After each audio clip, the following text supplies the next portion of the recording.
It's a 7,000-pound trailer axle. If y'all ever putting on these new dust caps and they don't seem like they want to fit, it's like it's almost just a teeny bit too big, and you try to tap it in and it pops off. I forget how to do this every time, and I feel so stupid every time I remember how to do it. It's all in the knee. Just get it like that, hold it with the knee, and then your hammer and screwdriver. Tap, tap, tap, tap, tap. Tap, tap, tap, tap. Come on. Oh, man, this worked the first time, last time. Hold on a second. We're going to do this.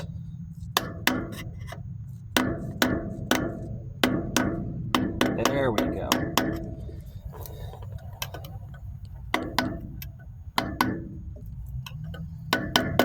There's probably a tool for this that does it better, but who knows anything about that? Y'all have a good one.